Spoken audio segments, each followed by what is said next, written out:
The Grand Deliberation Chamber on Cythera Prime was the largest room Thalvek had ever sat in, and after 11 years of attending council sessions as a Rithani intelligence analyst, the size of it still made his stomach turn. He sat in the upper gallery, 3 rows back from the railing, surrounded by observers and minor diplomats from 100 different species, all of them watching the 12 massive seats below, where the leaders of the galaxy's most powerful civilizations argued about the future of an entire species. Today was different from every other session he had attended, and Thalvek could feel it in the air, like static before a storm. The question on the floor was simple: what to do about humanity? Speaker Voranthai stood at the center of the chamber, his tall Solari frame glowing with soft bioluminescent light that pulsed in rhythm with his voice, and every word he spoke carried the weight of someone who believed he was the most important being in the galaxy. For nearly a century, Voranthai declared, his 4-fingered hands spreading wide, we have watched this species expand without restraint, colonize without permission, and build weapons they refuse to let us inspect. They have ignored our traditions, rejected our guidance, and treated the accumulated wisdom of elder civilizations as if it were nothing more than background noise. Thalvek watched the faces of the other council members as Voranthai spoke, and most of them were nodding along, like they had already made up their minds before the session even began. He shifted his gaze to the far side of the chamber, where the human delegation sat in their small, modest section, just 3 seats compared to the dozens given to other species, and he noticed something that made him uneasy. Ambassador Elias Kane, the human envoy, was completely still. In 11 years, Thalvek had watched Kane argue, negotiate, plead, and sometimes even shout in this chamber, always fighting for his species with a stubborn patience that impressed and annoyed everyone in equal measure. But today, he sat with his hands folded, his face calm, his eyes watching Voranthai the way someone watches rain through a window, as if the storm outside had nothing to do with him. That silence scared Thalvek more than anything Voranthai was saying.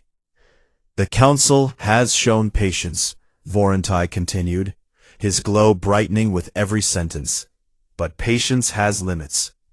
Humanity was given the chance to submit their military technology for inspection, and they refused. They were offered trade agreements that would have integrated them peacefully into the galactic economy, and they demanded modifications we could not accept. At every turn, they have chosen isolation and defiance over cooperation.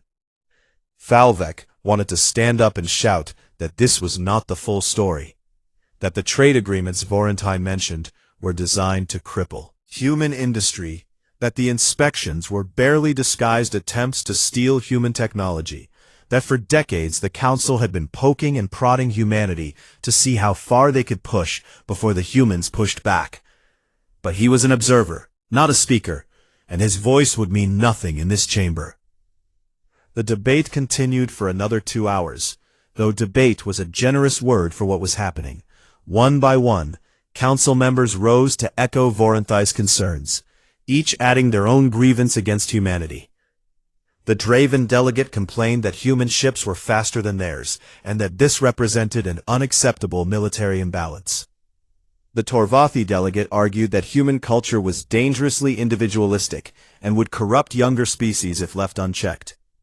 The Mausari delegate simply said that humans smelled wrong and could not be trusted, and somehow this was treated as a serious diplomatic argument. Only 3 delegates remained silent through the entire session: the Rithani representative, the Orvesi ambassador, and a quiet Fenari observer who kept looking at the ceiling as if searching for an escape route. When the speeches were done, Voranthai called the vote. The motion before this council is a declaration of corrective war against the species known as humanity, authorizing the combined military forces of all member states to disarm human colonies, seize human military assets, and enforce compliance with council directives. All in favor? 9 lights turned green. 3 remained dark, abstentions, not objections, because even the species who disagreed were too afraid of Vorentai to vote against him openly. Thalvek felt his chest tighten as the result was displayed on the chamber's central screen. 9-3, with 0 votes against. The galaxy had just declared war on humanity. Vorentai smiled, and his bioluminescent skin pulsed a satisfied blue as he turned toward the human delegation. Ambassador Kane, you are granted the floor for a final statement before the formal severance of diplomatic protections. Speak now, if you wish. The chamber fell silent, thousands of beings watching as the human ambassador slowly rose from his seat. Kane was not a tall man, and he was not an imposing figure. He wore a plain dark suit that looked old and slightly wrinkled, and his hair was more gray than it had been when Thalvek first saw him a decade ago. But when he stood, something in the room shifted. He did not shout, and he did not beg. Speaker Vorentai, Kane began, his voice steady and quiet in a way that forced every being in the chamber to lean forward. Members of the council, I have served as Earth's representative in this chamber for 14 years, and in that time I have delivered over 200 formal protests, negotiated 37 trade agreements that were later violated by council members, filed 61 complaints about acts of aggression against human vessels and colonies. Every single one of those complaints was dismissed. He paused and looked around the chamber, making eye contact with every council member in turn. We asked you not to do this. We warned you, publicly and privately, for 11 years. We told you that this path would lead somewhere none of us wanted to go. And at every step, you chose to believe that our patience was weakness. Kane reached into his jacket and pulled out a small data chip, which he placed on the console in front of him and pressed once.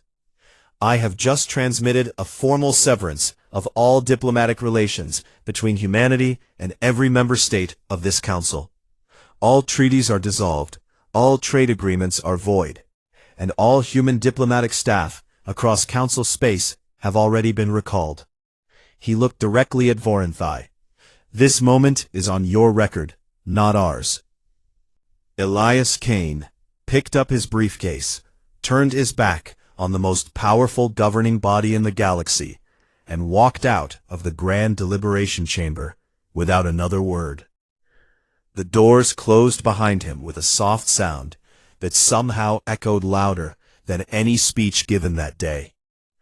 Thalvek sat frozen in his seat, watching the empty space where Kane had stood, and he felt something cold crawling up his spine, something he had not felt in decades, something that went beyond worry or concern and settled deep in his bones like ice. It was dread. He looked down at the council floor where Vorentai was laughing, his glow flickering with amusement as he turned to the Draven delegate beside him. Well, Vorentai said, still chuckling, that was easier than I expected. The chamber filled with polite laughter, and delegates began gathering their things, already discussing fleet movements and timetables, as if the war was merely an administrative task to be scheduled between lunch meetings. Thalvek did not laugh. He pulled up his personal data screen and began running searches through every intelligence file he had access to. Human fleet numbers, colony positions, military spending reports, weapons development programs. And what he found, or rather what he did not find, made his hands tremble. The numbers did not add up. Humanity's known military spending was 3 times what their visible fleet could account for. And there were gaps in their shipyard records going back 20 years. And entire budget lines that vanished into classified programs with no names. Somewhere in the back of his mind, a voice whispered a question he could not answer. Where did all of that money go? He closed his screen, stood up on unsteady legs, and left the gallery, while the laughter of the council still rang in his ears, carrying with it the terrible feeling that the galaxy had just made the worst mistake in its history. The signal reached the ESS Prometheus at exactly 14 minutes past the hour, traveling through a chain of encrypted relay stations that stretched across half the galaxy, before arriving at the flagship's communication array in a single compressed burst. Commander Yara Osai, the ship's senior comms officer, decoded it in seconds, read it twice, and then walked to Admiral Reva Ashcroft's quarters with the kind of controlled urgency that every officer on the Prometheus had learned to recognize as the precursor to something very bad or very big. She pressed the door chime and waited. "Come in," said a voice from inside, calm and unhurried. Osai stepped through the door and found Admiral Ashcroft sitting at her desk with a cup of black coffee in one hand and a logistics report in the other. Her silver-streaked hair was pulled back in its usual tight braid, and her dark eyes looked up from the report with the steady patience of someone who had spent 30 years learning how to wait. "Admiral," Osei said, holding out the data pad. "Priority signal from Ambassador Kane's office. The council voted 2 hours ago. It passed 9-3. Reva set down her coffee and took the pad without a word, and for a long moment the only sound in the room was the low hum of the ship's engines vibrating through the walls. She read the full transcript of Vorenthai's speech, the vote count, and Kane's final statement, and when she reached the end, she placed the pad face down on her desk with a soft click. Then she smiled. It was not a happy smile, and it was not a cruel one. It was the expression of someone who had been carrying a weight for 20 years and had just been told she could finally set it down. "About time," she said. Osei blinked, clearly expecting a different reaction, shock maybe, or anger, or at least concern. But Reva was already on her feet, pulling on her uniform jacket and moving toward the bridge with steps that were faster and more alive than anything Osei had seen from her commanding officer in months. Within minutes, Reva stood at the center of the Prometheus bridge, surrounded by her senior staff. Captain Dren Vasquez, her executive officer, a broad-shouldered man with a scarred jaw who had served with her for 15 years. Lieutenant Commander Ashwin Patel, her tactical officer, young and brilliant and barely able to contain the nervous energy in his hands. And Chief Engineer Mara Soldano, who leaned against her console with her arms crossed and her face showing absolutely no surprise, because Soldano had helped build what was about to be unleashed. "You all know what this means," Reva said, looking at each of them in turn. "The Council has declared corrective war on humanity. Ambassador Kane has severed diplomatic relations, and our people are pulling out of Council space as we speak." She paused and let the silence do its work. "I want Doctrine Protocol activated, full deployment, all stages, no holdbacks." Vasquez exhaled slowly through his nose. He had known this day would come, but hearing the words still hit him like a physical blow. "Admiral," he said carefully, "once we activate Doctrine, there is no walking it back. Every hidden asset we have goes live, and the galaxy will know what we built." "That is exactly the point," Reva replied. She turned to Patel, who was already working his console. "Ashwin, send the Doctrine activation code to all fleet commands. Use the Black Vault encryption layer and route it through our backup relays, not the primary network. I want confirmation from every sector commander within 90 minutes. "Yes, Admiral," Patel said, his fingers flying across the controls. What happened next was the result of 20 years of secret work, and to understand it, one had to understand the woman who made it happen. Reva Ashcroft had been a young captain when the first incident occurred. A Council-allied Draven patrol ship had intercepted a human colony vessel carrying 3,000 civilians to a new settlement in the Kessler Reach. Claiming the ship had entered restricted space, it had not, and the Draven captain had ordered his crew to board the vessel, confiscate its navigation systems, and force the colonists to return to Earth.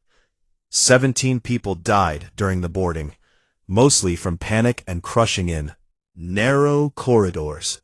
And when humanity filed a formal complaint with the Council, it was dismissed within a week as an unfortunate misunderstanding. That was the day Reva stopped believing in diplomacy and started believing in preparation. Over the next 2 decades, she rose through the ranks, not by being the loudest voice in the room, but by being the most patient. And she used that patience to build something the galaxy had never seen. A war machine, hidden in plain sight. She called it the Doctrine. It started small, a few extra ships ordered under false budget lines, weapons platforms disguised as mining equipment, sensor arrays hidden inside commercial satellites. But as the years passed, and the Council's hostility toward humanity grew more open, the Doctrine grew with it. Decommissioned warships were secretly repaired and stored in hollowed-out asteroids across neutral space. Automated shipyards were built in systems so remote that no Council survey had ever mapped them. AI war mines, the most advanced tactical computers humanity had ever created, were placed in dormant stations scattered along every major trade route in the galaxy, waiting for a single activation signal to wake them up. And through it all, Riva kept the secret, sharing it only with a handful of trusted officers and 2 successive human presidents who both looked slightly ill when they learned the full scope of what she had built. Now, as the Doctrine activation code raced across the galaxy at the speed of light, those 20 years of quiet work began to reveal themselves. In the Argos Nebula, a field of asteroids that had drifted silently for a decade suddenly began to split open, revealing rows of warships nestled inside like seeds in a pod. Their engines fired one by one, filling the nebula with blue light. In the Keldan expanse, 3 automated shipyards that had been building ships in secret for 8 years powered up their final phase. Assembly lines and freshly completed destroyers rolled off the production bays with their weapons already loaded. In 14 different systems across neutral space, sensor platforms and weapon stations that had been disguised as debris fields activated their targeting systems and began scanning for Council fleet movements. And aboard the Prometheus, Admiral Riva Ashcroft watched confirmation signals arrive on her tactical display, green lights appearing one after another across a map of the galaxy like stars waking up. Sector 7 confirmed, Doctrine active. Sector 12 confirmed, all assets online. Black Site Theta reporting, fleet is operational. Deep watch stations are live across the northern corridor. Within an hour, over 4,000 warships, 600 weapons platforms, and 31 AI war mines had come online. A military force so large that it doubled the size of what the Council believed was humanity's entire navy. The numbers climb on her display, and felt the familiar weight of what she had built settle on her shoulders. This was not a game, and these were not toys.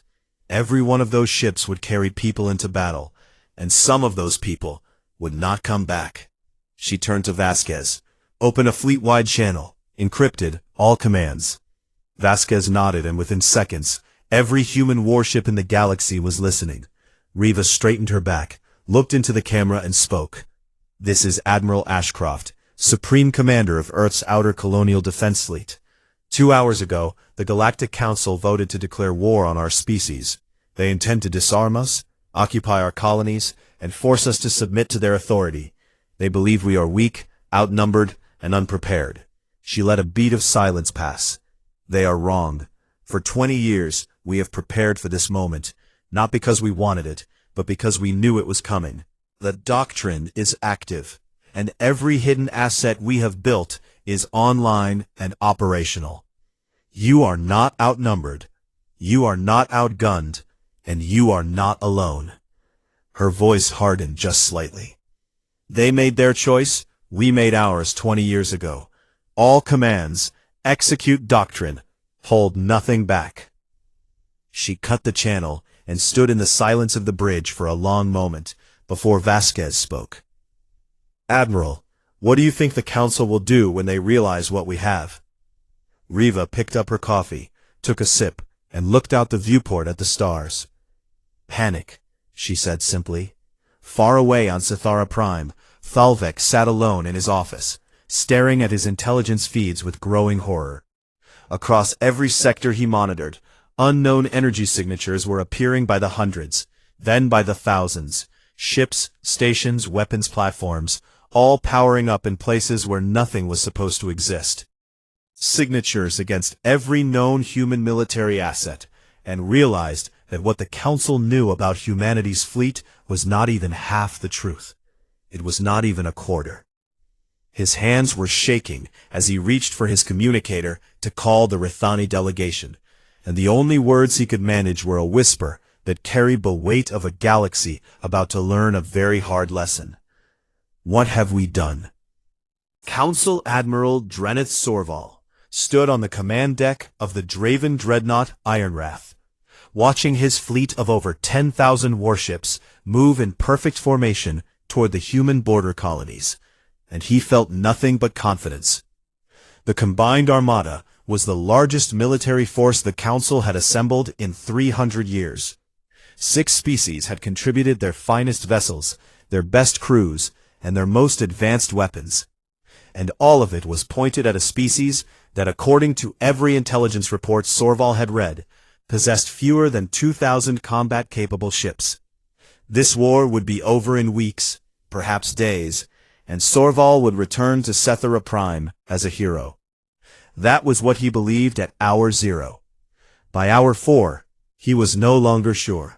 The first sign that something was wrong came as a flicker on his communications display. A relay station in the Norathi corridor, one of the primary nodes connecting the Armada to Council Command, simply vanished from the network. Relay 7 is offline, his comms officer reported, her voice calm but confused. Switching to backup routing. Sorval nodded and thought nothing of it. Relay stations failed all the time, and the backup network was robust enough to handle minor outages. Then Relay 12 went dark, followed by Relay 19, then Relays 23 through 28, all within the span of 6 minutes. His comms officer turned to him with wide eyes. "Admiral, we are losing relays across the entire northern corridor. I cannot reach Council Command through any primary channel." Sorval felt the first cold whisper of doubt brush across the back of his neck, but he pushed it away and ordered the fleet to continue on course, while his technicians worked to restore communications.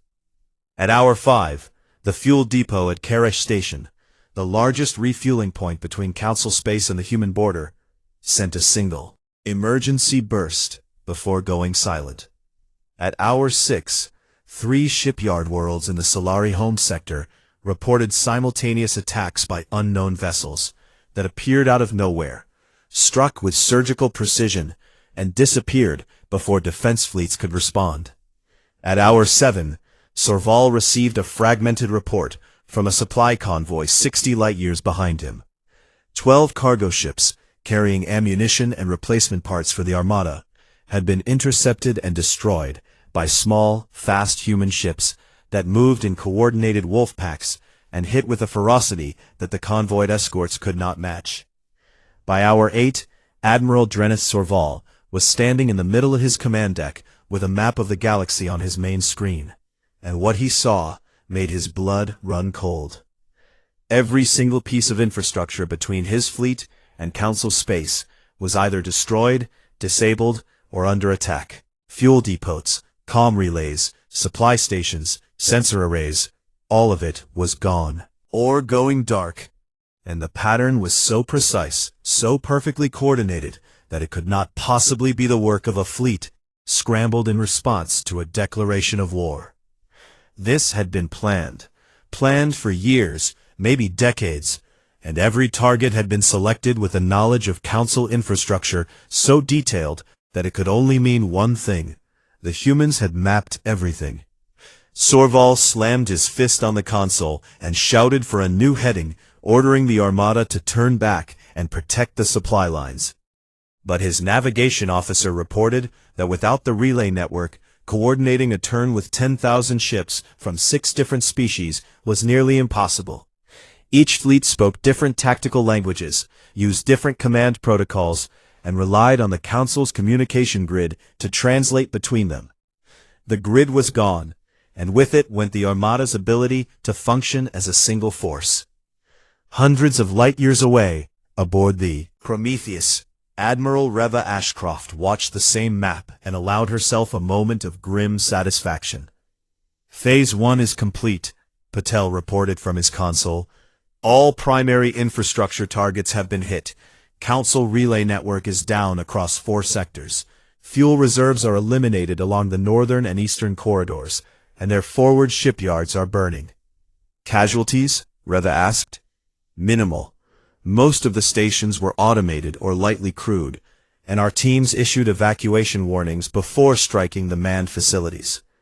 Reva nodded. She had insisted on the evacuation warnings, even though her tactical advisors argued that they cost precious seconds of surprise, because she understood something that the Council never had. This war would not be won by killing the most people, but by breaking the enemy's ability to fight, while leaving them a reason to stop. Begin Phase 2, she ordered. Release the wolf packs. Galaxy. Humanity's fast attack destroyer groups launched from their hidden positions and began hunting. They were small ships, crews of 30 to 50, built for speed and equipped with weapons that hit far above their weight class. And they were guided by the AI war minds that linked them together in a tactical network so responsive that each wolf pack fought as if it shared a single brain. Council fleet groups that had been separated from the main armada found themselves surrounded by ships that appeared from nowhere, struck from multiple angles simultaneously, and vanished before return fire could find them. A Torvathi battle group of 40 warships was reduced to 12 in a single engagement that lasted less than 20 minutes. A Masari carrier group lost its flagship when 3 human destroyers punched through its escort screen, disabled its engines, and transmitted a surrender demand before the Masari commander even understood what was happening. First, in the Keldan Expanse, a full Draven heavy fleet of 200 ships found itself trapped between 2 human wolf packs and a weapons platform that had been sleeping inside an asteroid field for 9 years. The battle lasted an hour, and when it was over, the Draven fleet had lost 60 ships and was limping toward the nearest port, with its surviving captain screaming for reinforcements on channels that no one could hear because the relay network was dead. Back on the Iron Wrath, Sorval received these reports in pieces, fragments that arrived through emergency courier drones, because standard communications no longer existed, and each fragment painted a picture more terrifying than the last. He was beginning to understand what had happened. The humans had not come to meet him at the border, because the border did not matter. While the Council's armada was charging forward in a straight line like a spear, the humans had gone around them, destroyed everything behind them. Supply lines, communications, shipyards, fuel. The armada was now a spear with no shaft, 10,000 ships flying toward a fight with no way to resupply, no way to coordinate, and no way to call home. He was not leading an invasion. He was leading the largest fleet in galactic history into a trap. At hour 10, one of the human wolf packs intercepted a small Council patrol ship, disabled it without destroying it, treated the wounded crew with medical care that the patrol captain later described as disturbingly kind, and then released them with a data chip containing a personal message from Admiral Ashcroft. The message was short. Admiral Sorval, your fleet is cut off, your supply lines are gone, and your communications are destroyed. You have 10,000 ships and enough fuel for approximately 11 days of operations. I am offering you a choice. Withdraw your forces to Council space, and this war ends today. Your advance, and I will dismantle your fleet piece by piece, until there is nothing left to withdraw. The choice is yours, and I hope you choose wisely. Admiral Reva Ashcroft, ESS Prometheus. Sorval read the message 3 times, and then forwarded it to every Council fleet commander he could still reach, which by that point was fewer than half of them. The responses were mixed. The Orvesi contingent wanted to accept immediately. The Rathani ships had already slowed their advance without orders, and the Torvathi commander sent back a single word that translated roughly to never. But the decision was not Sorval's to make. It was Voronthai's. and Voronthai was sitting in a chamber on Sethara Prime, receiving reports that were hours old and incomplete, still believing that the Armada was advancing on schedule, because the only officers, brave enough to tell him the truth, could no longer reach him. At hour 11, Voronthai finally received a clear enough picture to understand that the war was not going as planned, and his response was exactly what Riva had predicted. He ordered all reserves forward, every ship that could fly, every soldier that could fight, pouring more forces into a theater where the supply lines no longer existed, doubling down on a strategy that had already failed because admitting failure was something the Speaker of the Galactic Council simply could not do. On the bridge of the Prometheus, Executive Officer Vasquez turned to Riva with a look of tired disbelief. "He is sending more ships. After everything we have done to his logistics, he is sending more ships into the same broken corridor." Riva studied the tactical map, where new Council fleet signatures were beginning to appear, and her expression was not one of triumph, but of something closer to sadness. "Their fleets will last weeks," she said quietly, "maybe a month if they ration fuel, but their pride is what will cost lives, Dren. Pride always does."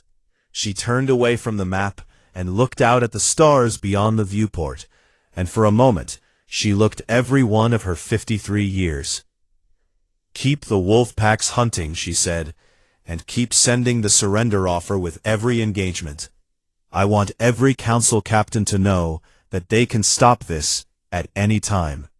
Vasquez nodded and relayed the orders, and across the galaxy the human fleet continued its work, not with rage, not with cruelty, but with the cold and terrible efficiency of a species that had spent 20 years preparing for a fight they never wanted, and intended to finish as quickly as possible.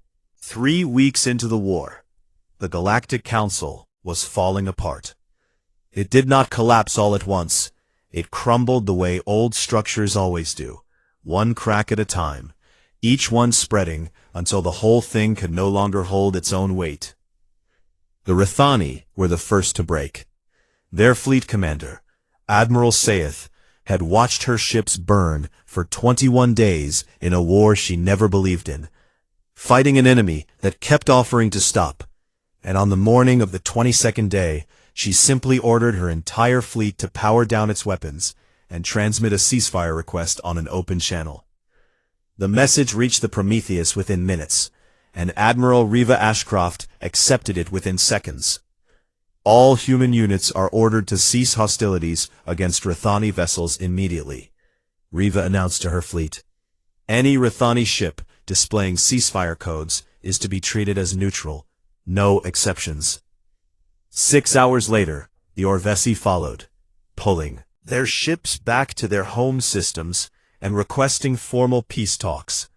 Riva's response to both species was the same: immediate ceasefire, immediate release of all prisoners of war, and an invitation to begin diplomatic negotiations at a neutral station of their choosing. The released prisoners arrived home in clean clothes, with full medical treatment for their injuries, carrying personal letters from the human officers who had overseen their captivity, letters that expressed respect for their service and hope for peace. The gesture was small, but it echoed across the galaxy like a thunderclap.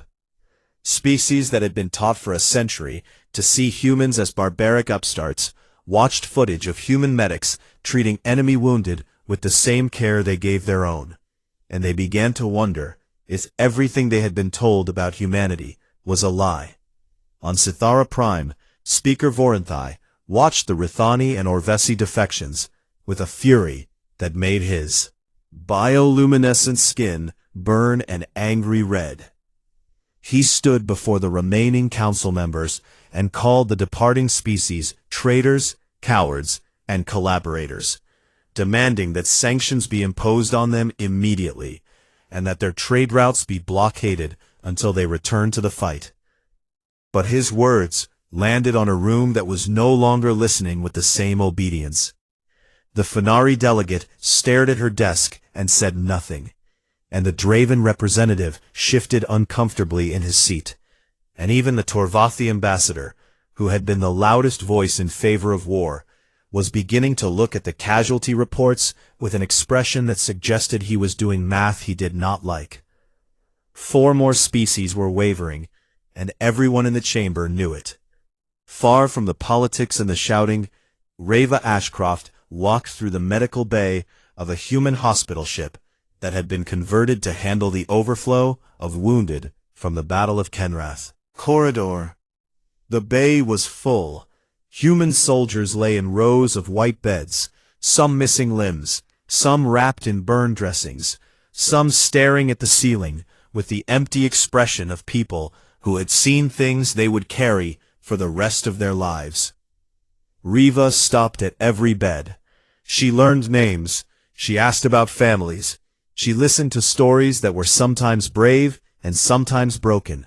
And she did not rush, because she believed that the least a commander owed the people she sent into battle was the willingness to look at what that decision had cost. When she reached the end of the ward, Captain Vasquez was waiting for her with a tactical update. But he hesitated when he saw her face. "Admiral, are you?" "Give me the update, Dren," she said, her voice steady, even though her eyes were not. He told her that the Council's remaining fleets were in disarray, that morale was collapsing, and that human intelligence estimated the war could be over within 2 weeks. If they pressed the advantage, we could push to Sethara Prime, Vasquez said carefully. End this at the source. Reva shook her head. Not yet. We push when we have to, not when we can. Every day we give them is another day for their moderates to build the courage to stop this. It was this restraint that defined humanity's war. Not the weapons, not the tactics, not the hidden fleet, but the constant, deliberate choice to use less force than they were capable of. To leave doors open that they could have sealed shut. To fight a war of precision when they had the power to wage a war of annihilation. And it was working. Species across the galaxy were watching, and what they saw was not the rampaging barbarians the Council had described, but a civilization that fought hard and clean, and kept offering peace even as its enemies burned its ships. Then Voranthai destroyed everything. It happened on the 23rd day of the war, when the Speaker, desperate and cornered and unwilling to accept that his grand campaign had become a catastrophe, authorized the use of a weapon that had been banned under galactic law for over 500 years. A planet cracker. A massive orbital bombardment device capable of shattering a world's crust was deployed by a loyalist Selari fleet against the human agricultural colony of New Harvest, a peaceful world of farming communities and research stations with no military value whatsoever. The colony had a population of 400,000 people, most of them families. The attack killed 200,000 of them in the first strike alone. The footage reached every corner of the galaxy within hours. Images of a green world burning, of massive cracks splitting across continents, of evacuation ships launching too late from surfaces that were already breaking apart. And the galaxy watched in horror as the Council's war of correction revealed itself for what it had always been. On the Prometheus, the casualty report arrived on Reva's personal screen while she was reviewing fleet positions in her quarters.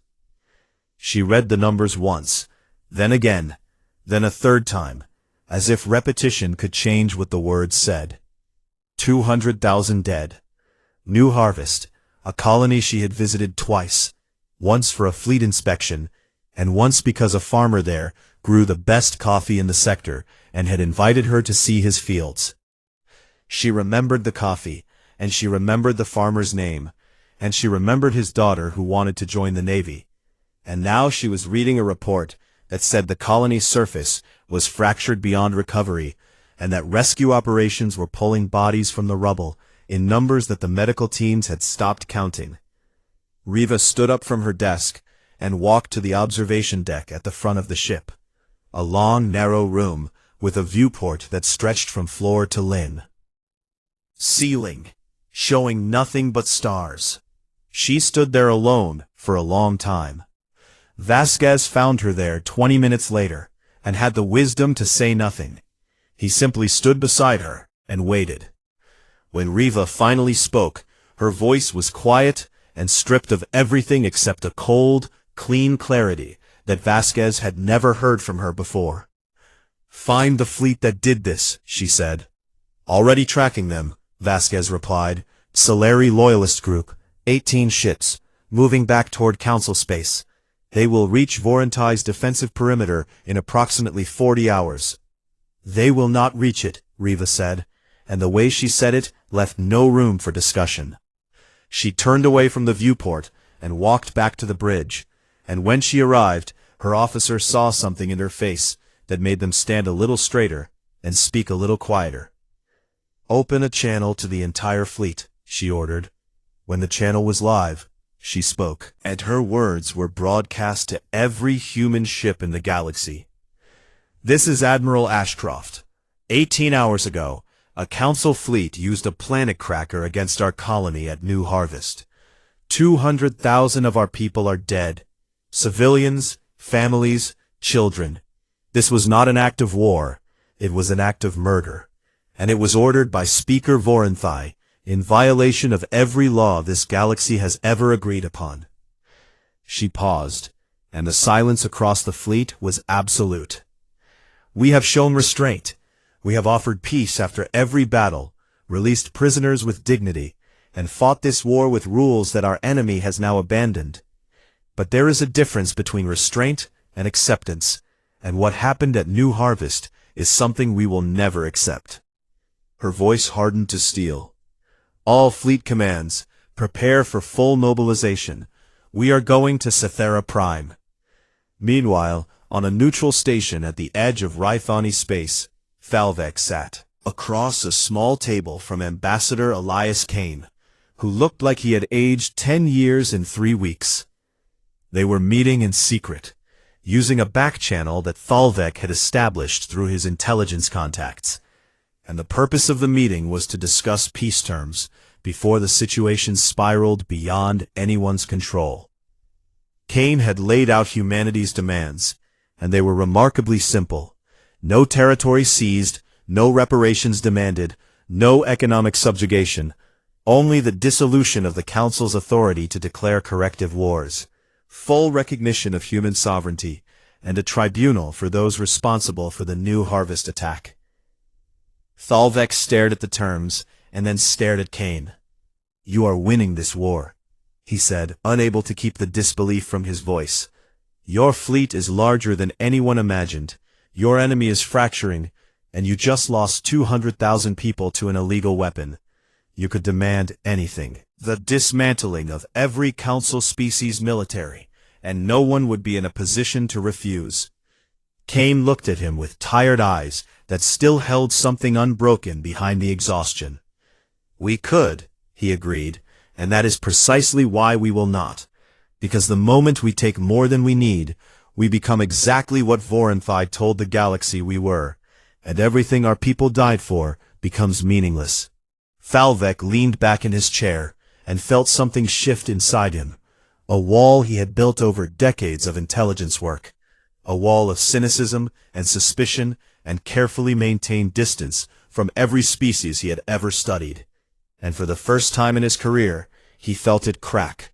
"I will take these terms to the Rhythani Council," he said quietly, "and I will recommend they push every wavering species to accept before your admiral arrives at Cythera Prime." Kane nodded. "Please hurry," he said, "because Reva Ashcroft is a patient woman." But today she buried 200,000 reasons to stop being patient. The sky above Cythera Prime, filled with ships on the morning of the 31st day of the war, and every being on the planet who looked up saw something they would never forget. 4,000 human warships dropped out of faster-than-light travel in a formation so precise that it looked like a wall of metal and light stretching from horizon to horizon. Dreadnoughts the size of cities, carriers surrounded by swarms of destroyers, and weapons platforms that hummed with enough firepower to crack the planet below them, like an egg. The Satharan Planetary Defense Grid, a network of orbital cannons and shield generators that had protected the Council's seat of power for centuries, activated automatically and began targeting the incoming fleet. It lasted 90 seconds. The human ships did not fire a single shot. Instead, they broadcast a targeted electronic warfare pulse that the defense grid had no answer for, and one by one, the orbital cannons powered down. The shield generators flickered and went dark, and the most advanced planetary defense system in the galaxy was rendered completely useless by a species that the Council had dismissed as primitives barely a month ago. The planet was defenseless, and everyone on it knew it. On the surface, in the Grand Deliberation Chamber, Speaker Voronthai watched the orbital feeds with a face that had gone pale. His bioluminescent skin, which had glowed with confidence and authority for decades, was now dim and flickering like a dying light. Around him, the remaining council members sat in their massive chairs and stared at the same feeds, and the silence in the chamber was the kind that comes when powerful beings realize that power is not the same thing as strength. Voronthai's advisors were screaming at him through private channels. Some telling him to surrender, some telling him to activate the emergency bunkers, and one particularly delusional general suggesting they launch a counterattack with the 37 ships they had left in orbit. Voronthai ignored all of them because he was watching the human fleet, and he was waiting for the bombardment to begin. It never came. Instead, the Prometheus transmitted a message on an open channel that every speaker and screen on Sathara Prime carried simultaneously. This is Admiral Reva Ashcroft of the Earth Colonial Defense Fleet. I am addressing every being on this planet and every species monitoring this broadcast across the galaxy. Reva's voice was calm, measured, and carried a weight that made even Voronthai stop and listen. 31 days ago, this council voted to declare war on humanity. In that time, your fleets have been defeated, your infrastructure has been dismantled, and a weapon banned by your own laws was used to murder 200,000 of our civilians on a world called New Harvest. The footage of that attack has been transmitted to every inhabited system in this galaxy, and every species can judge for themselves what kind of war this council chose to fight. She paused. My fleet has the power to reduce the surface of this planet to glass. I want to be clear about that, because I want you to understand that what happens next is a choice, not a necessity. Another pause, longer this time. I am not here to destroy Sathara Prime. I am here to request a final session of the Galactic Council, with humanity present, to discuss the terms under which this war will end. You have 1 hour to respond. The transmission ended, and for several minutes no one in the chamber spoke. Then the Fenari delegate, a small and quiet species that had said almost nothing during the entire war, stood up and looked directly at Voronthai. Grant the session, she said, and her voice did not waver. One by one, the other delegates echoed the demand, until Voronthai was surrounded by a chorus of voices that left him no room to refuse. He agreed, because he had no other choice, but the look in his eyes said that he still believed he could control what happened next. 1 hour later, the doors of the Grand Deliberation Chamber opened, and Admiral Reva Ashcroft walked in. She did not wear a dress uniform. She wore her field jacket, the same one she had been wearing for a month of war, still carrying dust on the shoulders that her officers said came from New Harvest, though whether that was true or symbolic, no one could say for certain. She was flanked by Ambassador Kane on her right, and a small honor guard of 4 soldiers on her left, and she walked down the center of the chamber with steps that were neither hurried nor hesitant, passing between rows of alien delegates who watched her with a mixture of fear and fascination, and something that in some of their eyes might have been respect. Thalvek was in the observer gallery again, exactly where he had been on the day the war was declared, and he watched Riva, the way he had watched Cain a month ago, searching for clues in the way she moved, the way she held herself, the expression on her face. What he saw surprised him. She did not look triumphant. She looked tired, and sad, and determined in the way that people look when they have carried something heavy for a very long time, and are about to set it down one way or another. Riva reached the speaker's platform, and stood where Voronthai had stood a month ago, when he called for war. And she looked out at the faces of the galaxy's most powerful leaders, and began to speak. "I am not a diplomat," she said. "I am a soldier. I have been a soldier for 30 years, and in that time I have done things that I am proud of, and things that keep me awake at night. And the last 31 days have added to both lists." She looked down at her hands for a moment, then back up. "I did not come here to give a speech about human superiority, or galactic justice. I came here to talk about a colony called New Harvest." She activated a holographic display that showed an image of the planet before the attack. Green fields, blue oceans, small towns scattered across gentle hills. New Harvest was founded 62 years ago by a group of families who wanted to build something simple. They grew food, they raised children, they ran research stations that studied soil chemistry and crop genetics. They were not soldiers, and they were not a threat to anyone. The image changed to show the aftermath, a world cracked and burning, continents split apart, oceans boiling into steam. 203,417 people died when this council authorized a planet cracker strike against this world. I know that number, because I have read every name on the casualty list, and I will carry those names for the rest of my life. The chamber was completely silent, and list every wrong this council has done to humanity over the past century. The ships you raided, the colonies you sabotaged, the trade agreements you designed to strangle us, the inspections that were never about safety, but about stealing our technology. I could do that, and I would be justified. But it would take longer than any of us have, and it would not bring back a single person from New Harvest. She straightened, and her voice shifted from grief to something harder. So instead, I will tell you what happens now. Humanity is presenting terms for the end of this war, and they are as follows. She listed them clearly and without embellishment. First, the Galactic Council's authority to declare corrective war against any species is permanently dissolved, effective immediately. No civilization in this galaxy will ever again face the threat of military action, simply for refusing to bow to this body.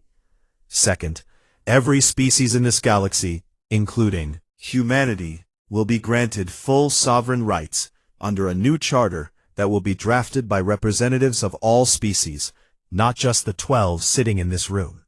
Third, Speaker Voronthai and every officer in the chain of command that authorized the use of the planet cracker weapon against New Harvest will be surrendered to a joint tribunal for trial under the laws that this council itself created and then chose to violate. Fourth, and this is the one I want you to hear most clearly, humanity will claim no territory, demand no tribute, and impose no economic penalties on any species that agrees to these terms. We did not fight this war to build an empire, and we will not dishonor our dead by becoming conquerors. She let the words settle over the chamber like snow. You have the terms. I am asking for a vote. Voronthai rose from his chair, and for a moment his skin glowed with the old fire, the old arrogance, the refusal to accept that the universe had changed around him. You stand in our chamber, he said, his voice shaking with anger, surrounded by our worlds, and you dare to dictate terms to civilizations that were building empires when your species was still living in caves. You are barbarians with clever weapons, nothing more, and history will call the vote, the Fenari delegate interrupted, and this time her voice was loud enough to silence Voronthai mid-sentence. The vote was called. 8 of the 10 remaining council members voted to accept humanity's terms. green lights appearing on the display, one after another, in a sequence that dismantled 1,000 years of council supremacy in less than a minute. 2 voted against, the Draven out of stubbornness, and the Torvathi out of pride. But it did not matter, because the majority had spoken. Vorontai stared at the display as if it had betrayed him, and then he looked around the chamber at the delegates who had once followed his every word, and saw that none of them would meet his eyes. Security officers from 3 different species approached him, and as they led him from the chamber, he passed within arm's reach of Riva. He stopped and looked at her with a hatred so pure it was almost admiration. "You planned all of this," he whispered. Riva held his gaze without flinching. "No," she said quietly, "you did. I just made sure we would survive it." They led him away, and the chamber erupted into the complicated noise of a galaxy trying to figure out what came next. Weeks later, on a Rithani trade station that had once refused to dock human ships, Thalvek stood at an observation window and watched a human cargo vessel settle into port. It was an ordinary ship, carrying ordinary goods, food and medicine and machine parts, and it docked without incident alongside Rithani freighters and Orvesi transports, in a bay that a month ago would have turned it. Through the glass of the station's public observation deck, he could see a group of Rithani children pressed against the lower windows, staring at the human ship with wide eyes. And on the other side of the airlock, a human girl of about the same age was staring back at them with the same expression of fascinated curiosity. Neither group seemed afraid. Thalvek watched them for a long time, and he thought about everything he had seen over the past month: the Council's arrogance, the human fleet emerging from the dark like a storm that had been building for 20 years, the restraint that should have been impossible from a species fighting for its survival, and the terms that were so fair they made the rest of the galaxy ashamed. He thought about Riva Ashcroft standing in a chamber full of enemies, and choosing to name the dead instead of threaten the living. He thought about Elias Kane, exhausted and heartbroken, refusing to take more than humanity needed, because he understood that mercy was not weakness, but the hardest kind of strength. And he thought about the children at the window, meeting each other's eyes for the first time, with nothing between them but glass and curiosity. They could have ruled us, he thought, and the realization settled into him like something permanent. They had the ships, the weapons, the strategic advantage, and the moral authority that came from being attacked first and winning decisively. They could have redrawn the map of the galaxy, with humanity at the center, and every other species in orbit around them. They could have ruled us, and they chose to sit beside us instead. He turned away from the window and walked toward the docking bay, where the new Galactic Assembly Liaison Office was being set up. His office now, in a role he had never expected to hold, helping to build something that had not existed a month ago. And somehow, he thought as he walked, that is more terrifying than anything their fleet could have done. Because ships can be matched, and weapons can be countered, but a species that wins a war, and then offers its hand instead of its fist, is a species that the galaxy will follow, not out of fear, but out of something far more powerful. He did not have a word for it in his language, but the humans did. They called it trust.